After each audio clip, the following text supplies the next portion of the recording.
ஒரு சிங்கமும் புலியும் சண்டை போட்டுச்சுன்னா எது ஜெயிக்கும்? விடை தெரியாத கேள்வியா இருக்குல்ல. அதே மாதிரி தான் வரலாற்றில் ஒரு மிகப்பெரிய சம்பவம் இருக்குது. 1000 வருஷத்துக்கு முன்னாடி முகமது ஆஃப் கஜினி இந்தியாவை 17 முறை ரைடு பண்ணிட்டு இருந்த அதே சமகாலத்தில் சவுத் இந்தியாவில் ஒரு மிகப்பெரிய மன்னன் ஆட்சி செஞ்சுட்டு இருக்காரு. அவரோட பேர் தான் ராஜேந்திர சோழன். சோம்நாத் கோவிலை உடைச்சு அங்கே இருக்கிற சிவலிங்கத்தை உடைச்சு எடுத்த கஜினி முகமது இருந்த அதே காலகட்டத்தில் தான் சிவனுக்குன்னு அவங்க அப்பா மிகப்பெரிய பிரகதீஸ்வரர் கோவிலும் பையன் மிகப்பெரிய கங்கை கொண்ட சோழபுர கோவிலையும் கட்டி வச்சிருக்காங்க. ஏனோ தெரியல, வரலாற்றில் கஜினி முகமது சவுத் இந்தியாவுக்கு வரல, ராஜேந்திர சோழன் நார்த் இந்தியாவுக்கு போகல. ஆனால் சப்போஸ் அவங்க 2 பேர் மீட் பண்ணியிருந்தாங்கன்னா ராஜேந்திர சோழன் ஜெயிச்சிருப்பாரா இல்லை முகமது ஆஃப் கஜினி ஜெயிச்சிருப்பாரா? என்னை பொறுத்தளவுக்கு வேகமாக அடிச்சுட்டு திருடிட்டு ஓடுற முகமது ஆஃப் கஜினியை விட நின்று அடிச்சு ஆடுற ராஜேந்திர சோழன் ஜெயிப்பாருங்கிறது என்னோட ப்ரெடிக்ஷன். உங்களோட ப்ரெடிக்ஷன் என்னங்கிறத बदल दिया। ये बात है साल 1191 की, जब दिल्ली पर पृथ्वीराज चौहान का राज था। भारत को तब सोने की चिड़िया कहा जाता था, जिस पर गौरी कब्जा करना चाहता था। गौरी आए दिन पृथ्वीराज को इस्लाम कबूल लेने का संदेश भेजता था, लेकिन कभी न सर झुकाने वाले राजपूत कहां किसी के डर से अपना धर्म त्यागने वाले थे, जिसकी वजह से पहला तराइन का युद्ध हुआ, जिसमें घुटनों के बल गिड़गिड़ाते हुए गौरी ने पृथ्वीराज से अपनी जान की भीख मांगी थी, और क्षत्रिय धर्म को निभाते हुए निहत्थे गौरी को उन्होंने जान की भीख दे भी दी, जो आने वाले सालों में भारतीय इतिहास की सबसे बड़ी गलती साबित हुई। जंग के बाद गौरी को एक चिश्ती ने सुझाव दिया था कि हिंदू राजाओं को हराना है तो सीधी जंग नहीं बल्कि कोई षड्यंत्र करो, और मौका खुद गौरी के सामने चल कर आया, जब पृथ्वीराज से गुस्साए हुए राजा जयचंद ने गौरी से हाथ मिला लिया, जिसकी वजह से दूसरा बैटल ऑफ तराइन, जिसमें गौरी की जीत हुई और भारत में इस्लामिक हुकूमत की शुरुआत।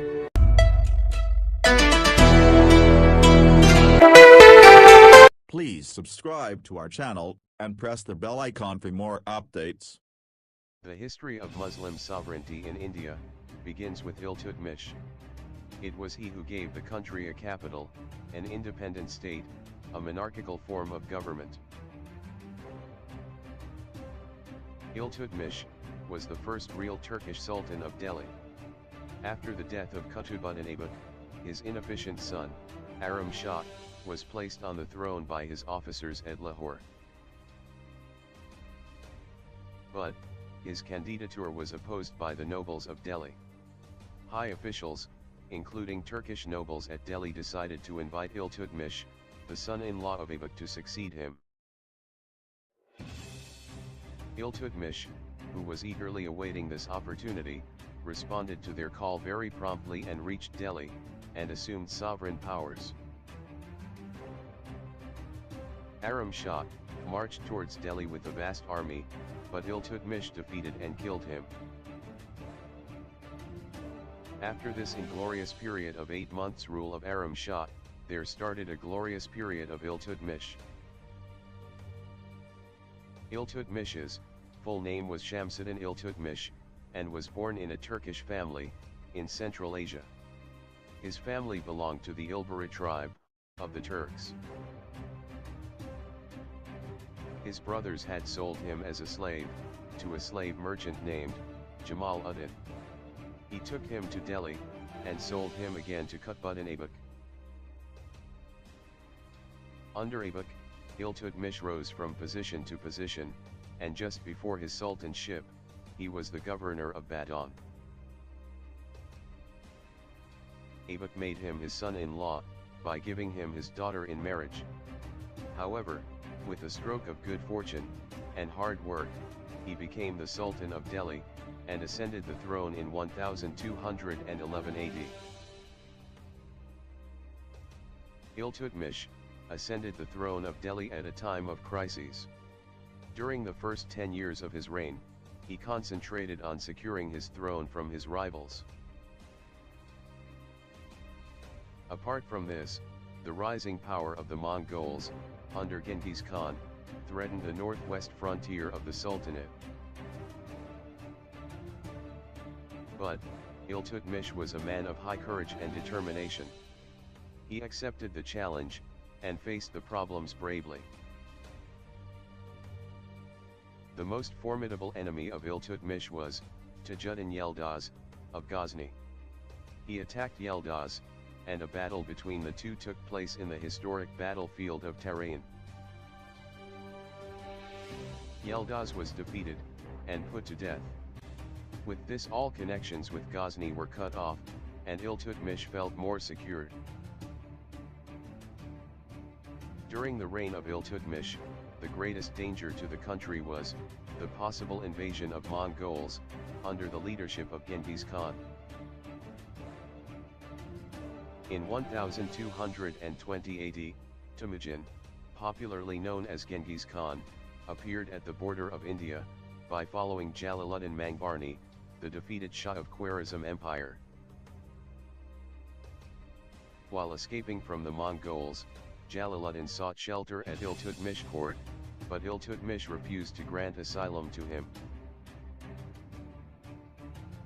Iltutmish was a very wise and clever ruler, and he knew this would provoke Genghis Khan, and as a result, the country would face a great Mongol invasion. This attitude of Iltutmish perhaps gave satisfaction to Genghis Khan, who withdrew instead of invading India. So with his diplomatic skills, he prevented Mongol attack, and saved India from the wrath of Genghis Khan. In 1226–27 AD, Iltutmish sent a large army under his son, Naseeruddin Mahmud, which defeated Uwais Khan, and brought Bengal and Bihar back into Delhi Sultanate. After the death of Qutbuddin Aibak, the Rajput states had declared their independence. Iltutmish had no time to pay his attention to the revolts of Rajput states. Iltutmish dealt with them one after another, and re-annexed those states. Iltutmish was the first Sultan of Delhi, who, recognized by the Abbasid Caliph of Baghdad, bestowed on Iltutmish the titles of Sultan-i-Azam, or the Sultan the Great. Organized Turkan-i Chahalgani, a new class of ruling elite of 40 powerful military leaders, the 40. These were Turkish nobles who advised and helped the Sultan. Father of tomb building, completed the construction of the Qutb Minar at Delhi, the tallest stone tower in India.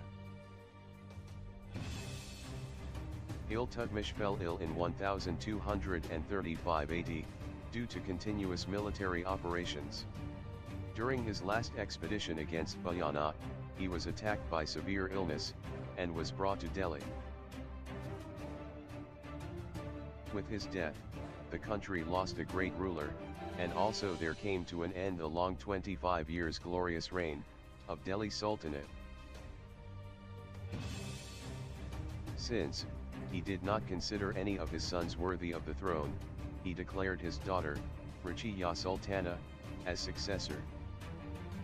Please subscribe to our channel and press the bell icon for more updates. And still, if you have any doubt, go to Qutb Minar. Near Qutb Minar, you have a mosque known as Quwwatul Islam Masjid. And there is a inscription also in Arabic which says that 27 temples were destroyed for constructing this particular mosque, that is Quwwatul Islam, which is the might of Islam. And there is a description, just in front of it is in Arabic. There is a book known as Tajul Ma'asir. It is written by a contemporary historian, Hassan Nizami, in which he also says that 27 temples, mostly Jain temples, were destroyed for constructing this one.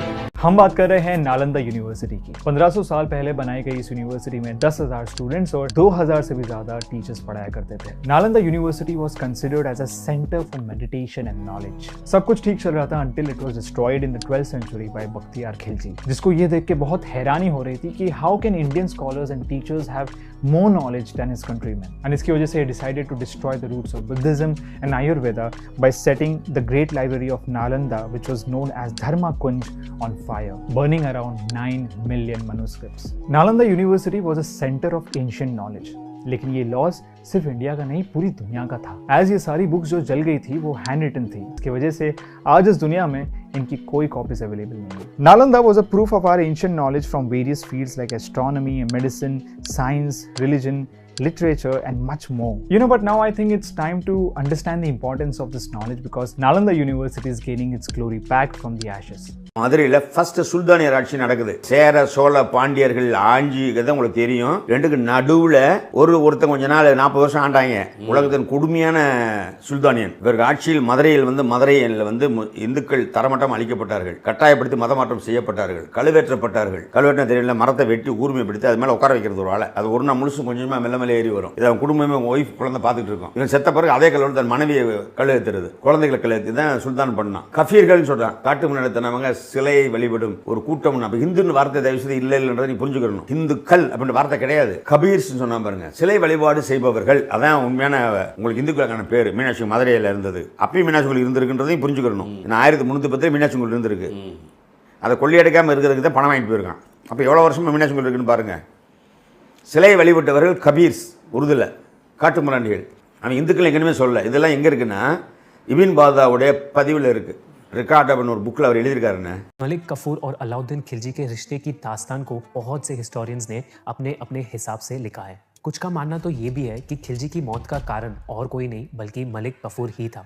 कहा जाता है कि अलाउद्दीन अपने आखिरी दिनों में एक बीमारी से जूझ रहा था और उसे किसी पर ज़्यादा भरोसा नहीं था। उसने अपनी सारी पावर्स मलिक कफूर के हाथ में दी थी और वही सब देखा करता था। शायद वही से मलिक के मन में लालच पड़ने लगी। हिस्टोरियन ज़ियाउद्दीन बरानी की माने तो खिलजी की बीमारी का कारण भी मलिक कफूर ही था, क्योंकि वो उसे स्लो पॉइजन दिया करता था और उसी ने एक रात खिलजी का बेरहमी से कत्ल कर दिया।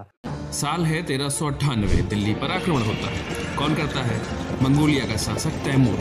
अब इस वक्त दिल्ली में कौन रूल कर रहा होता है? तो वो होते हैं तुगलक डायनेस्टी के मोहम्मद शाह तुगलक। तैमूर इनको हरा देता है और दिल्ली में जम के लूटपाट करता है।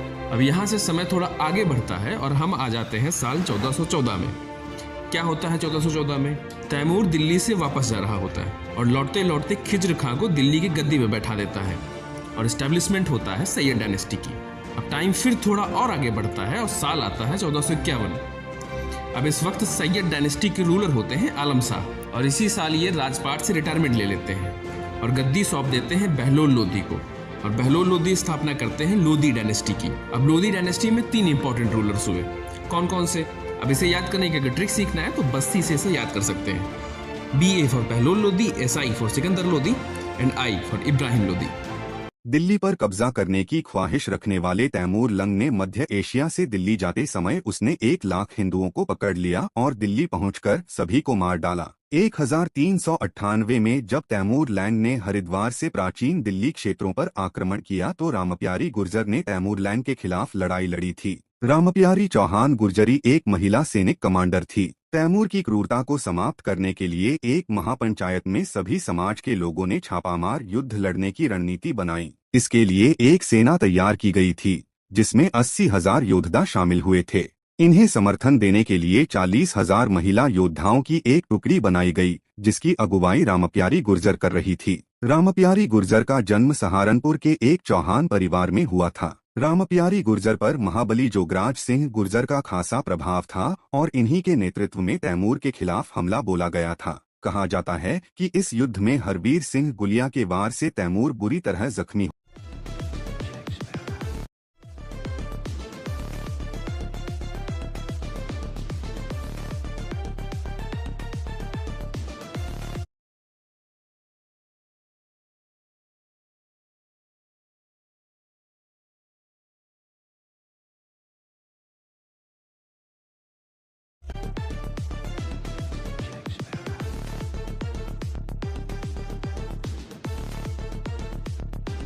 Did you know that Babar was the founder of the Mughal Empire? He was born in 1483 in Uzbekistan and was a descendant of Genghis Khan and Tamerlane.